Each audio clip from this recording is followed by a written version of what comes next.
Уважаемые телезрители, мы продолжаем собирать инициативную группу в поддержку увековечивания памяти и исторической, моральной, гражданской реабилитации жертв политических репрессий на территории Мордовии.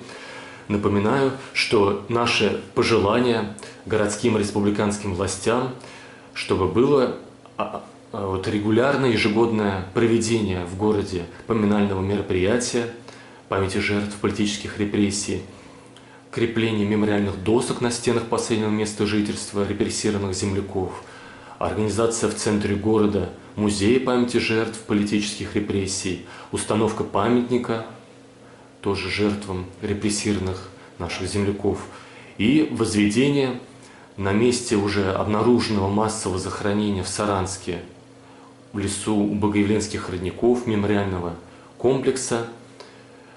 И в нашу инициативную группу вошел доктор исторических наук, заведующий кафедрой отечественной и зарубежной истории и методики обучения факультета истории и права Мордовского государственного педагогического института имени Евсевьева Тимофей Дмитриевич Надькин. Тимофей Дмитриевич, расскажите, пожалуйста, а как вы вообще, почему вы заинтересовались историей, кто вам подсказывал, направлял и какую вы тему выбрали для своих исследований?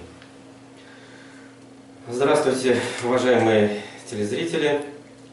Хочу, конечно, прежде всего поблагодарить, что дали мне возможность высказаться по такой вот животрепещущей теме, как увековечивание памяти о жертвах репрессивной политики 20-х, 30-х годов прошлого столетия. Прежде всего хочу сказать, что я вырос в семье доктора филологических наук, профессора, заведующего кафедрой мордовских языков пединститута Надькина Дмитрия Тимофеевича, который скоропостижно скончался в 1992 году в июле месяце. И, конечно, вот тот задел, который я получил, общаясь с ним, с его окружением, в которое входили Иван Андреевич Ефимов, Иван Егорыч Автайкин, Виктор Андреевич Балашов и многие другие известные историки, филологи того времени, не могли не сказаться на моей общей какой-то общекультурной, общегуманитарной подготовке.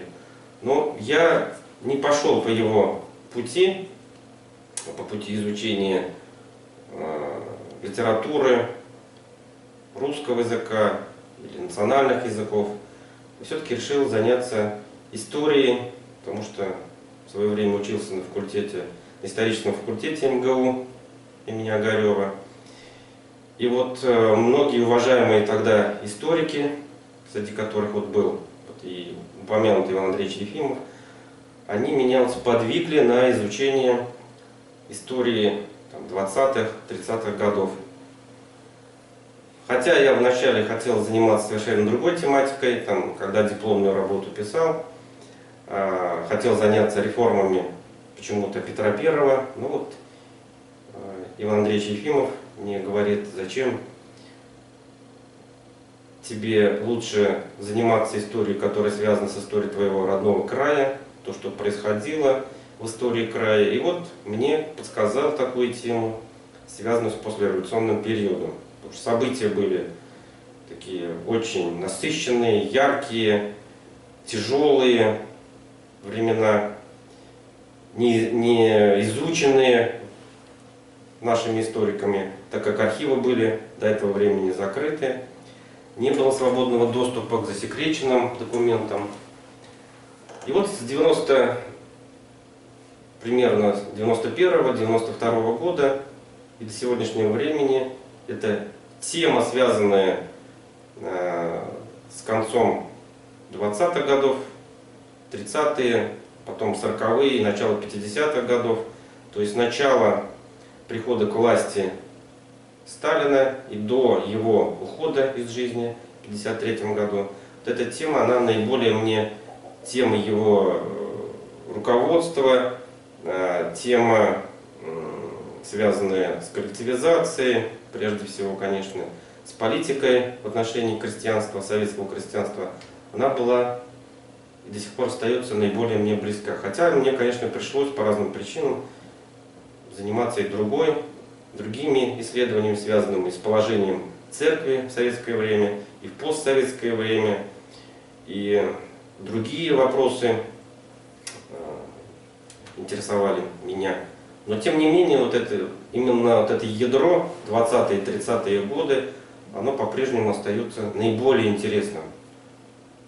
Почему? Ну, потому что Мордовия, она была длительное время аграрным регионом, и те события, связанные, ну, в кавычках, если возьмем, советской или сталинской модернизации деревни, то есть создания вот этого крупного производства в сельском хозяйстве, эта политика наиболее затронула такие вот аграрные регионы, которым являлась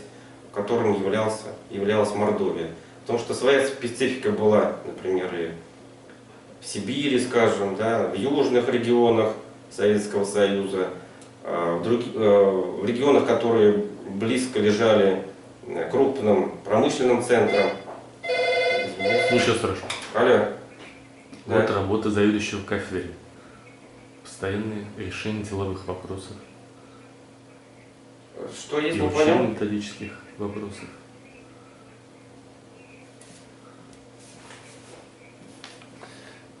Марина Семеновна, у меня Я телезрителям хочу сейчас сказать, что запись идет. Может быть, я что у позже. нашего Тимофея Дмитриевича прочитал очень Они интересные на сайте монографии. есть, кстати, И по-моему, все вам советую прочитать. института на сайте. Они есть в библиотеках, есть. Мгм. Тимофей Дмитриевич, я воспользовался тем, сказать, что я за эту неделю прочитал ваши интереснейшие монографии, которые вы их развиваете, наполняли архивными документами и справками, данными из справок, из последних публикаций. Я очень наших телезрителей прошу, те, кто интересуется историей вот своей семьи, потому что наши родственники жили в районах, в деревнях, и в книгах Тимофея Дмитриевича есть письма, которые писали они своим родным, писали своим детям, которые в это время воевали. И там такая правда, которую мы, для того, чтобы мы понимали наших родных, понимали, вот, особенно пожилых родных, если мы прочитаем эти книги, мы можем понять, почему они так ведут, почему они относятся так к жизни, почему они относятся так к стране и нас берегут, потому что они прожили такие ужасы. Продолжайте, пожалуйста. Спасибо за такую оценку. Все честно, честно. Так, на чем мы остановились? Так вот, те 90-е годы, о которых я говорил, начало 90-х годов, когда вот после смерти отца я стал учиться тогда в научно-исследовательский институт языка, литературы и экономики при правительстве Республики Мордовия.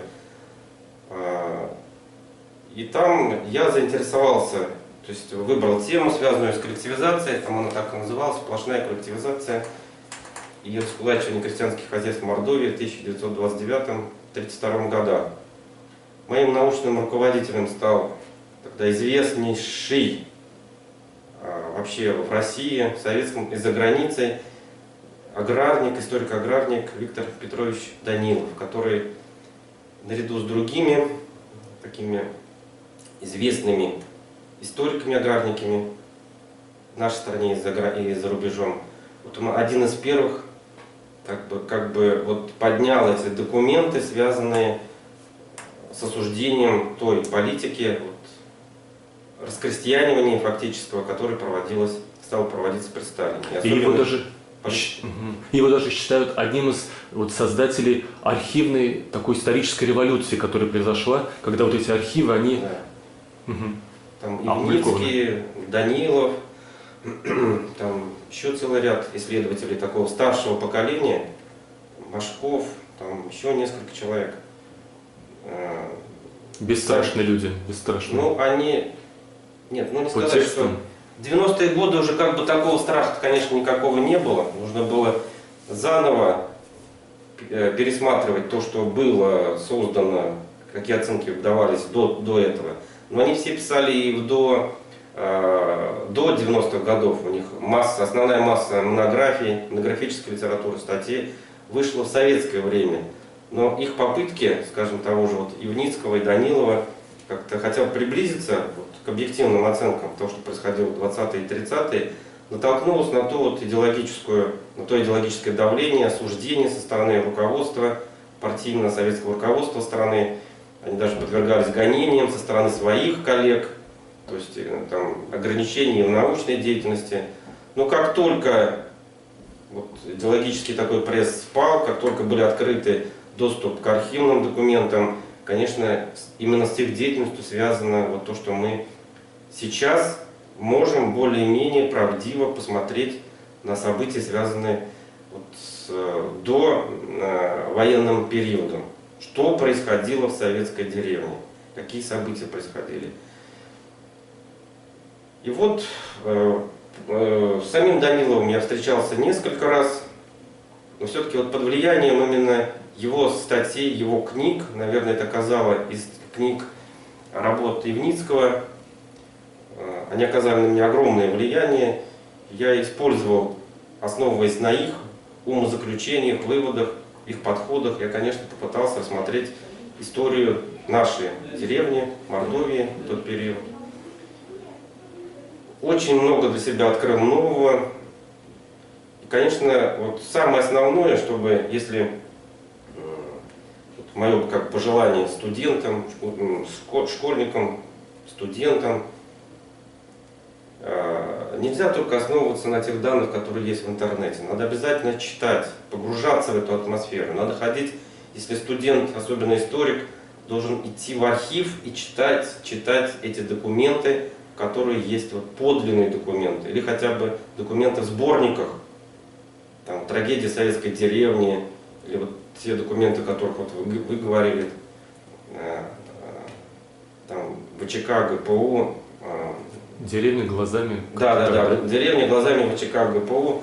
Там еще есть целый ряд сборников самых различных, из разных регионов, из центральных архивов. Вот их надо смотреть, потому что там рассекреченные в основном материалы были, то есть они, которые были раньше секретными, их вот исследователи вытащили для широкой публики, в том числе благодаря, конечно, сотрудничеству с западными нашими партнерами, потому что там и Теодор Шанин, и там и Шелла Фицпатрик, и там многие-многие другие, которые уже еще до, скажем, развала Советского Союза, еще до открытия архивов, они очень много сделали, вот, чтобы приблизиться вот к этой объективной оценке происходящего. И понять, главное, ведь описать то, что было, это не так сложно. Возьми документы, возьми архивы, и если хоть ты негативно относишься к тому времени, или наоборот, позитивно относишься к этому времени, можно описать эти события, чтобы сам зритель, читатель, вернее, посмотрел и сам пришел к каким-то умозаключениям, выводам. А вот самому понять, почему это происходило, и посмотреть как бы вот на это событие, ведь вот я тоже пытаюсь, тут мне как бы работа сейчас заведующего, не всегда это удается, пытаюсь понять, потому что все-таки коллективизация, раскулачивание — это часть, конечно, значительная часть какого-то огромного, такого, чего-то большого, которое происходило в тот период. И во многом, хотя мы с вами об этом, вы к этому относитесь не так положительно, как я, может быть, чего-то большого, в том числе, где было много положительного. Но вот это наслаивание вот этих, особенно вот этих репрессий, когда погибали, если взять Мордовию, тысячи, десятки тысяч человек, а если взять масштабы тогдашнего Советского Союза, это миллионы граждан погибли. И погибли они за что? За то, чтобы в 90-е годы все это развалить, все это распродать, все это раздать в частные руки. Или они гибли за то, чтобы вот этот становой хребет там, экономики, он оставался, и он давал возможность как бы расцвету общества, укреплению государства. Мы должны понять, потому что просто осудить эти репрессии, конечно, я осуждаю, вы осуждаете, телезрители осуждают, и любой здравомыслящий человек, даже если он приверженец коммунистических взглядов и является членом сегодня Российской коммунистической партии или какой-то другой, связанной с коммунизмом, коммунистической идеологией организации, все осуждают в основном. Но все-таки... Чтобы предотвратить, надо понять, да? И вот этим вы... Да, вот нужно понять и сравнить, а что было в других государствах в это время. Что было, да, вот вы говорили, вот ведущий говорил, что, например, гитлеровская Германия в это время, 30-е годы, да, в начале 30-х, Гитлер пришел к власти, и понятно, что там этот нацистский режим, который осуждается во всех странах, и в нашей стране, и в самой нынешнем, в самой Федеративной Республике Германии, осуждаем. Нельзя, когда с нас требуют осудить сталинский режим, ну, можно, конечно, осудить его, в том числе за эти репрессии, и, скорее всего, надо осудить, но все-таки мы победили в годы Великой Отечественной войны. Вот хотел спросить, благодаря сталинскому руководству или вопреки, как вы считаете? Ну вот вы читали мою книгу. Читал, да. И под впечатлением нахожусь до сих пор. Там то, что было 8 лет назад, даже не 8, а 10 лет, когда писалась докторская диссертация, я все-таки, конечно, думаю, что мы победил народ.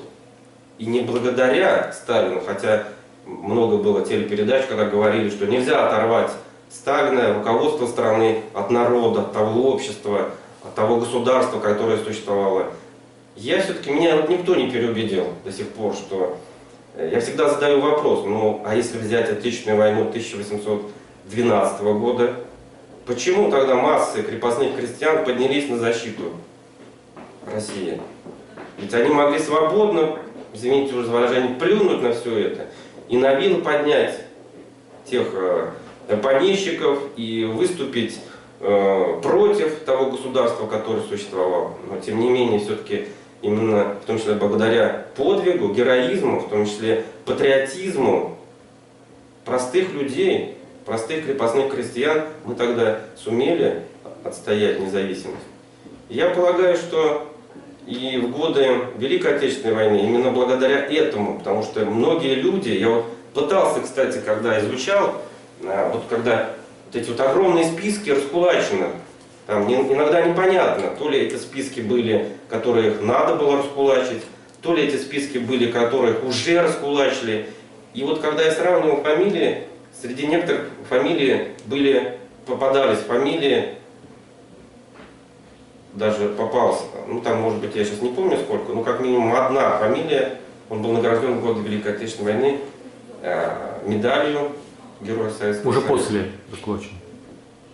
Да, то есть, или это может быть однофамилец, или родственник, я там смотрел, там, в принципе, даже вот инициалы похожие, то есть сходные, то есть, или там сын, там, может быть, или... Но если не расстреляли, почему бы ему потом... Нет, ну там дети, да, то есть они, если 31, 30, 31, 32 года, прошло еще там как минимум 8-9 лет, то есть вполне возможно, он был призван в армию, потому что в 36-37 годах по Конституции многим вернули, которые вернулись там из спецпоселений, им вернули гражданство. Или из ГУЛАГа мобилизовался, тоже да, мобилизованный. Вот, и поэтому вот нужно понять, хотя... Враги ли это были, да? А? Враги ли это были, или это были патриоты, да, имеете в виду? То есть как вот их, понимаете, вот в их отношении такая была жесткая, жестокая политика, а они вот на фронте защищали это государство. Вот, хотя ведь все прекрасно знают, что была огромная армия и, скажем, ну, не преступников, а предателей, которые пришли на сторону врага, да, и которых мы считаем предателями. Они считали, что они искренне борются со сталинским режимом, хотят свергнуть его, большевистскую власть. Видимо, это тоже было одним следствием вот этой политики раскулачивания, репрессий, что значительная часть народа, советского народа, перешла на сторону врага. Причем вот историк Александров, по-моему, он говорит, что воевали против советской власти наших соотечественников где-то 1 200 000 или 1,5 миллиона, да. И из них власовцев только 200 000.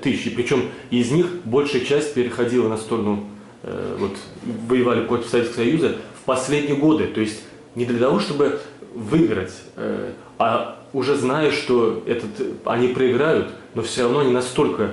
То есть, если миллионы людей переходят на сторону врага во время войны, и, значит, они, получается, воспринимают врага не хуже, чем того, кто десятилетием до этого раскулачивал, расхристианивал, вот, абсолютно, с его точки зрения, несправедливо, репрессировал, разделял родителей с детьми, одних отправляли в детдомах, других там, в Казахстан.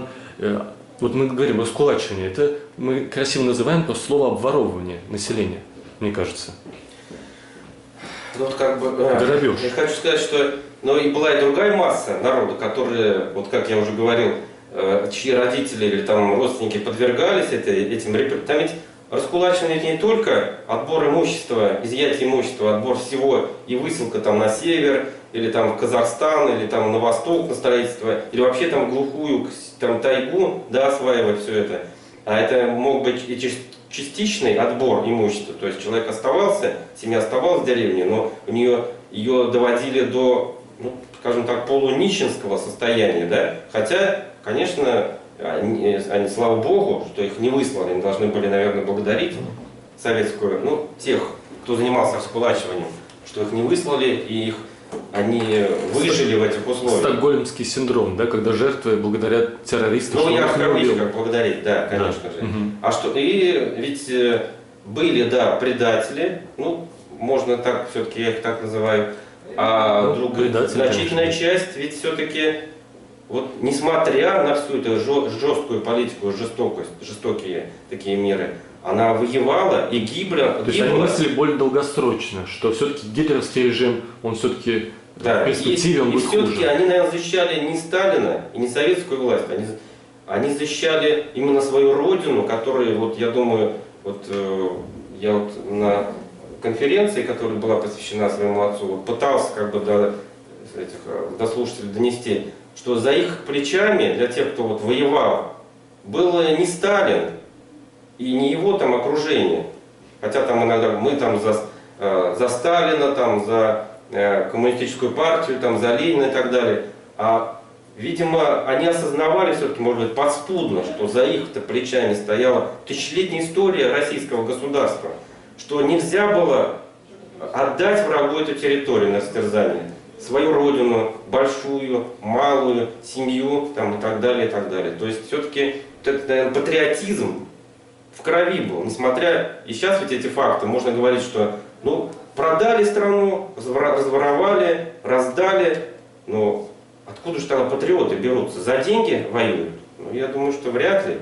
Так вот, если вернемся все-таки, да, к раскулачиванию, как все-таки, даже если сравнивать репрессии, мы постоянно, очень часто слышали в свое время, и больше, наверное, говорится о политических репрессиях 1937-1938 годов, да, потому что там все-таки были затронуты элита, в том числе и нашей республики, национальная элита, руководители самых разных уровней, там национальная интеллигенция была, верхушка срезана, там, по-моему, по подсчетам Тязина, там до 200 человек было, сколько я помню, расстреляно. В Мордовии, да? Да, в Мордовии. Там, наверное, цифры, они могут быть значительно больше. То есть не только кто был расстрелян, но вообще в целом кто был подвергнут репрессиям. У меня тесть, отец работал в Мордовском книжном издательстве и просто, по-моему, корректором, он как говорил, и просто из-за того, что он там пропустил, когда исправлял какой-то текст, пропустил там что-то, он был арестован, подвергнут репрессиям, слава богу, он как бы не был расстрелян, но умер. Выйдя из тюрьмы, там буквально через некоторое время он умер.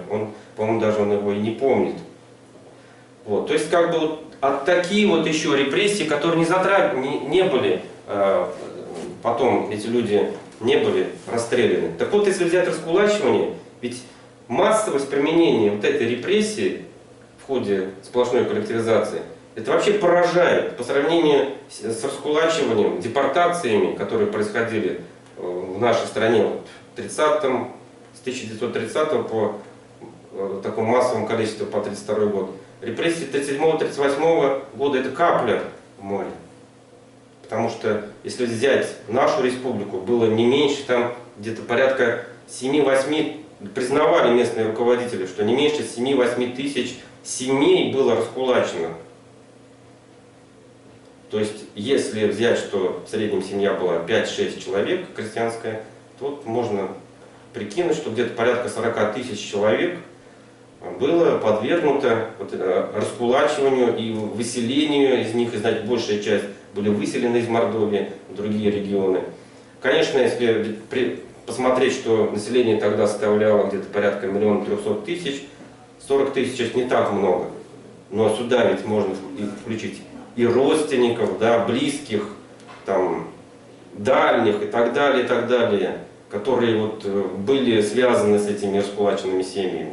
Это огромная масса людей. И кроме того, в ходе других кампаний, репрессивных кампаний, когда у людей отбирали частично имущество, не полностью, а частично имущество, это еще тысячи, десятки тысяч, наверное, семей, которые вот подверглись разным репрессиям в годы сплошной коллективизации. Вот о них, конечно, а если взять масштабы в целом страны, то это миллионы, по там разным подсчетам от 2,5 где-то до 5 миллионов находилось вот в этих спецпоселениях различных, трудовых поселениях для раскулаченных. Вот. И еще, конечно, это огромные цифры, значительная часть из них погибла, в том числе многие не доехали до этих самих поселений. Их бросали там в необжитые районы. И, по-моему, отмечали их только по факту прибытия. Да. И поэтому смерти в дороге они были не замечены, так как их, значит, фиксировали только... Ну, это по национальным депортациям, да. Я знаю, вот. Точно не знаю. Кроме того, еще жертвы голода 32-33 года, еще голод 36-37 года. Тимофей Дмитриевич, прерву. Вот как вы согласились бы вы с такими цифрами, которые приводит Алексей Георгиевич Тепляков в статье «Эпоха репрессий. Субъекты и объекты» от 2014 года? Он ссылается на книгу Познанского «Социальные катаклизмы в Сибири. Голод и эпидемии в 20-30-е годы 20 века» от 2007 года. Вот он такие цифры говорит. Голод, он суммирует, сколько умерло от голода. Ну, можно сказать, голодомор, потому что это голод, ставший следствием бездарного руководства от сталинской власти. Голод начала 20-х годов унес не менее 5 миллионов жизней. 32-33 годов до 6-7 миллионов жертв. С 46-47 до 1,5 миллионов. То есть 13 миллионов умерших от, по сути, можно сказать, искусственного голода. Не преувеличено или преуменьшено, или примерно так? Там цифры примерно такие, да, приводятся. То есть и даже вот исследователи, там, о которых вот мы говорили, там Виктор Петрович Данилов, там Кондрашин Виктор Викторович, там примерно цифры такие фигурируют. Просто еще Тепляков забывает о тех умерших от голода, которых не как дистрофии фиксировались, да? Вот нет, вы говорите в книге, а под другими болезнями для сокрытия? Другой. Нет, которые погибали от голода в годы войны. То есть, если взять, вот, например, даже вот нашу республику, там, я не беру там те территории, которые были оккупированы, да, там, или рядом с оккупированными, или с теми, которые рядом были, там, в прифронтовой зоне, а вот в этих тыловых регионах, вот в Мордовии, там же, конечно, можно сказать, что большая часть мужчин была, там, порядка 240 тысяч, там, ну, большая часть из них мужское было население, ушли на фронт. Но ведь из-за этого, наверное, в том числе демографическое падение рождаемости, но ведь и рост смертности за счет, прежде всего, вот голода, голодали, все отдавали, и не только там добровольно, но и принудительно. Потому что колхозная система, конечно, она выдержала вот испытание войной. И некоторые считают, даже многие считают, что благодаря колхозной системе мы в том числе победили, потому что была создана система вот централизованного изъятия продуктов питания. Да, для мировой, пока страна находилась в мирном развитии, там, конечно, это большая часть осуждает такое принудительное изъятие, фактически, потому что изымали, если было из колхозов хлеб, если был урожайный год, оставалось там. А если не был урожайным год, и изымали, люди оставались голодать.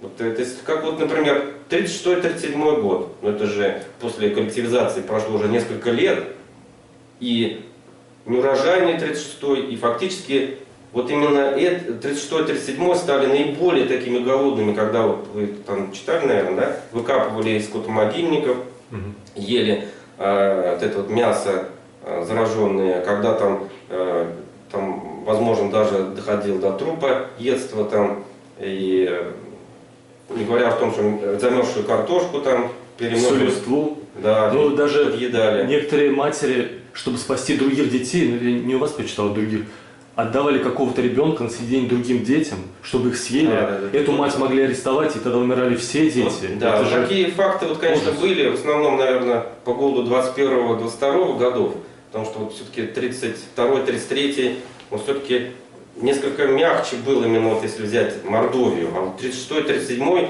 там массовые были вот явления такие вот, что от голода люди работали, в колхозе должны были получить по трудодням. Там и передовики, умирали и передовики производства, и скажем, лодыри, которые там минимум вырабатывали трудодней. Вот в чем, что было, наверное, самое плохое, что люди работали, они должны были получить, но государство, хотя оно потом, конечно, смягчило и помогло колхозам, списало, скажем, выданные суды, задолженности списало, но эти задолженности были огромные. Да, и там приводите, да, что за работу в колхозах там примерно 4,5 килограмма отдавали где-то 200 грамм или в самых каких-то там в несколько раз больше. То есть они не выполняют. То есть по сути люди работали бесплатно. Да, да. Но они себя радовали, что на войну. Да, да. Дальше, значит, в письмах, которые у вас в книге написаны, люди пишут своим солдатам, что... После войны уже. Да, наверное, это уже после войны. Ну, наверное, солдат еще там в оккупационных войсках, может быть, находился, раз приходилось писать. Говорит, что, ну, может, даже во время войны, что нечего есть, там последний литр молока, и даже приходит, и его отбирают, потому что налоги растут, цены растут. И потом, когда Сталин в несколько раз уменьшал цены, люди благодарили его. А почему ты во время войны так загонял цены, почему налоги поднимал, если люди умирают от голода?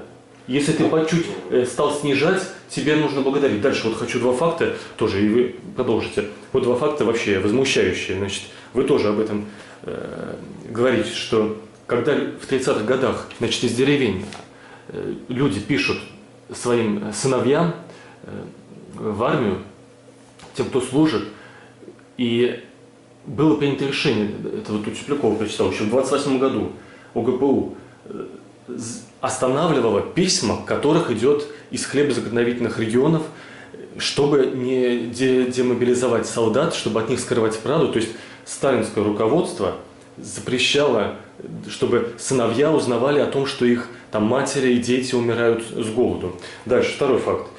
Когда в 20-х годах у нас, ведь, можно сказать, очень большая часть выжила во время голода, выжила, потому что их помогали европейские и американские фонды помощи, которые потом, даже в советских книгах, описывающих этот период, стали это интерпретировать по-другому, что они приезжали сюда, чтобы шпионскую сеть здесь наладить, всячески, чтобы показать, что у нас ведь американцы враги, и всегда нас ненавидели, естественно, как они могли нас спасать от голода. Но тогда было много очень видеозаписей о том, как умирают от голода дети в деревнях, в советских. И вот эта видеозапись осталась в мировом фонде. А в 30-х годах Сталин принял решение: никакой фотосъемки, никакой видеосъемки. И поэтому у будущих поколений кажется, что раз не было видеосъемки, наверное, это было менее тяжело. Менее тяжело. Вот меньше ущерб. Но еще хотел бы сказать даже для телезрителей, что, на мой взгляд, что сталинская политика была продолжением ленинской, потому что еще в конце 1917 года Ленин в статье о социальном соревновании написал статью, как должно выглядеть, в отличие от этих враждебных конкуренций и соревнований, как должно выглядеть социалистическое соревнование. И там он описывает, что с его точки зрения есть люди, которые равны клопам и блохам, и к ним нужно относиться так же. И поэтому мы видим в документах, в том числе 30-х годов, которые у Тимофея Дмитриевича написаны, что в Мордовии один район проводит социалистическое соревнование с другим районом, и цена этого соревнования – это экономическая выгода для власти, но тысячи мертвых и от голода, и дети, которые едят гнилую картошку и там заражаются вот, токсинами. Вот у меня, наверное, последний такой вопрос к вам. Как вы считаете, вот у нас есть как бы официальная версия, что в 60-х годах от рабства избавилось, и в нашей стране рабство исчезло, и в Америке рабство. В общем, прокатилась волна по всему миру такого резкого избавления от рабства. Но, скорее всего, сталинизм это тоже было рабство, потому что если людей, они сидят, им запрещают уезжать из своих земель, там их обдирают налогами, обдирают, дают последние, они умирают с голода. Те, кто возмущаются, отделяют родителей от детей, то есть типичное рабство, когда человека можно оторвать от своего ребенка, когда лишают имущества, где ты работаешь бесплатно на колхоз.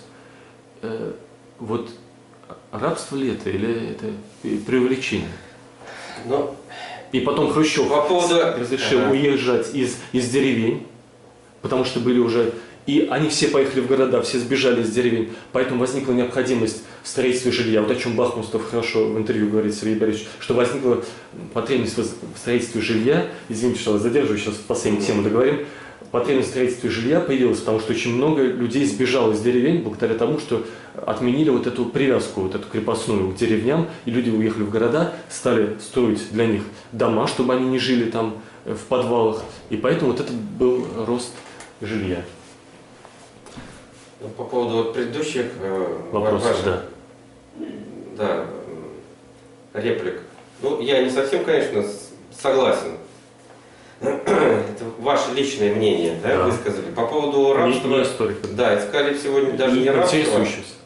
Ну, я вот в книге своей там пытался тоже, по-моему, об этом говорить, что, скорее всего, это возвращение вот деревни вот в условиях такой вот советской или сталинской модернизации, или там догоняющей модернизации, или сейчас вот новый такой термин фрагментарной модернизации, да, которые как бы... Что значит? То есть это значит, что только отдельные, скажем, какие-то не части их общества, они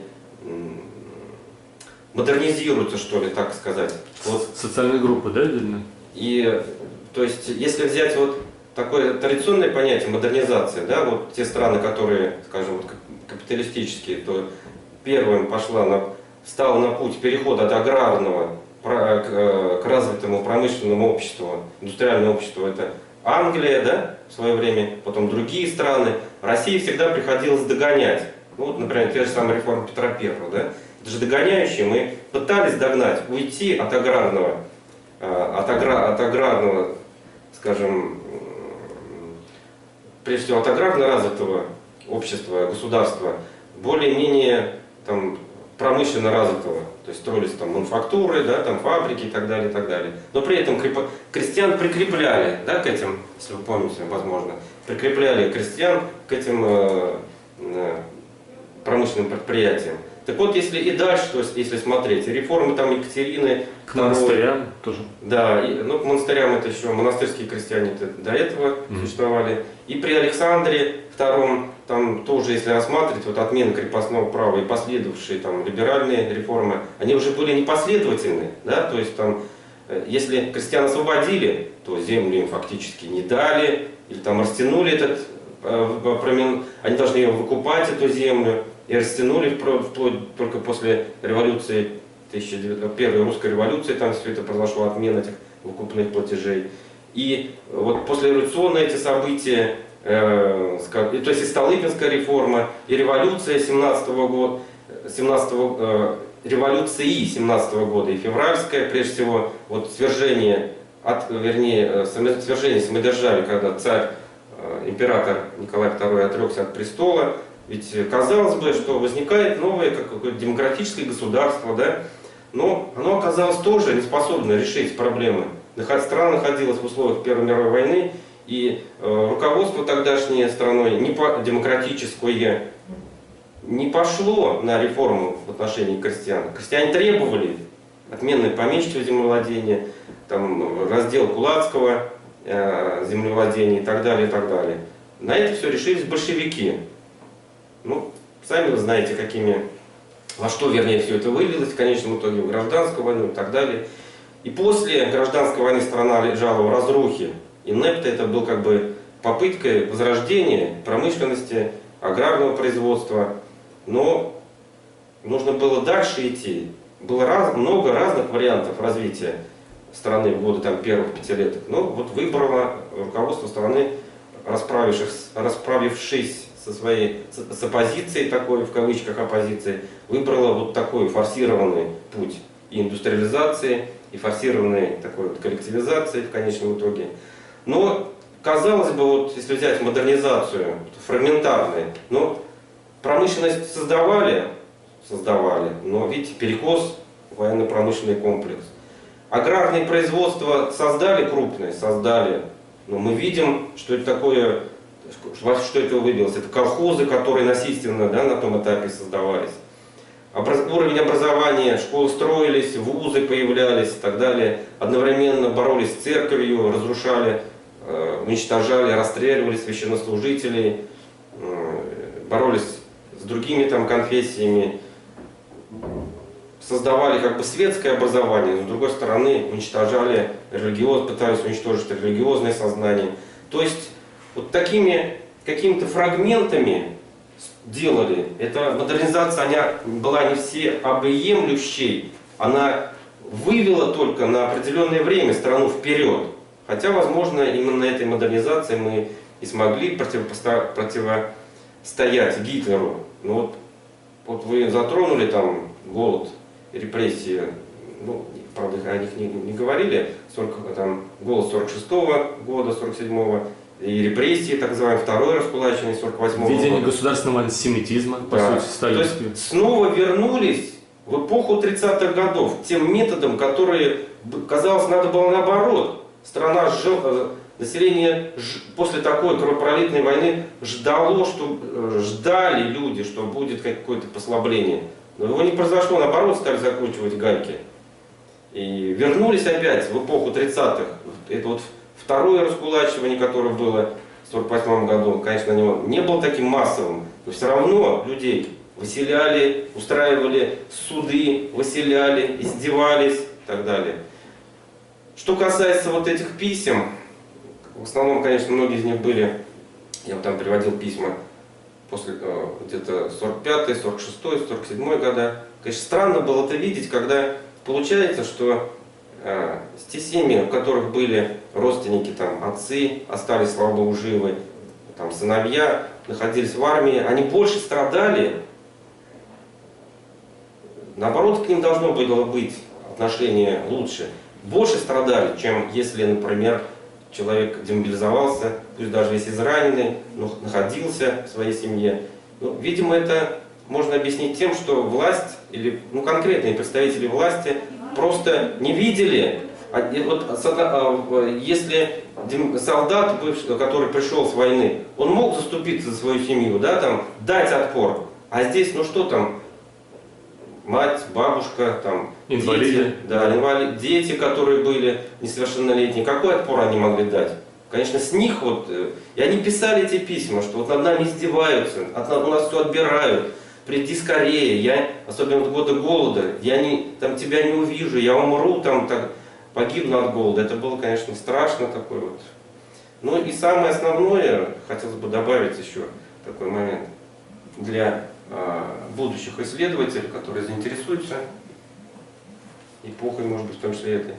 Надо погружаться в эту эпоху. Когда читаешь... Сейчас, извиняюсь. Да. Алло.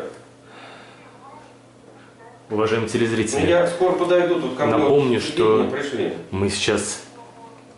Ладно, У нас было интервью с доктором исторических наук, заведующим кафедрой отечественной и зарубежной истории и методики обучения факультета истории и права Мордовского педагогического института имени Евсеева Тимофея Дмитриевича Натикина. Тимофей Дмитриевич, пожалуйста, договорите и потом скажите, что вы наши пожелания, к которым мы обращаем, поддерживаете, да? В том числе вот мы Да, видим сейчас. памятник. Вот Да. последний такой, да, реплика такая, что исследователь, или кто интересуется этой эпохой или какой-то другой эпохой, он должен погружаться. Это как, понимаете, вот говорят, вот есть машина времени. Это вот как раз это и есть машина времени. Когда человек, вот погрузившись, читает документы или там научную литературу в ту или иную эпоху, вот он буквально там на минуту, на две, на три, вот он погружается туда, и вот он видит, как происходили эти, когда вот читаешь эти докладные записки о ГПУ там, или других каких-то представителей различных там органов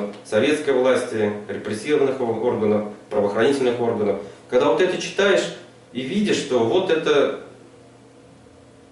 буквально иногда на твоих глазах как будто это происходит, когда там выселяют, когда там подавляют вот эти колхозные выступления крестьян, это очень многое значит. И иногда даже вот когда я работал в архиве, потом все это обрабатывал, иногда в день напишешь 2-3 строчки, но это вот именно эти строчки, и даже вот поднимая там десятки дел, из этих десятков дел различных архивных можно выписать 2-3 цифры найти, но эти 2-3 цифры ради этих 2-3 цифр, например, о количестве раскулаченных,